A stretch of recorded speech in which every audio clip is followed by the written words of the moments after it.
Oh, great. A question from one of our customers. I love it when the customers ask us a question. Here we go. Can you tell me about Hatley's commitment to ethically sourcing their products? That's a great question. It's very important in today's environment. Look, it's pretty simple. We know and we visit every single one of our factories. Best example is our main knit supplier in India.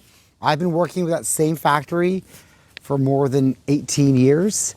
So I can, with a great amount of confidence, place a purchase order there, know that it's made by a family that has the same values I do. I go and visit that factory minimum twice a year. And on top of that, our head of production, Carol, she goes twice a year.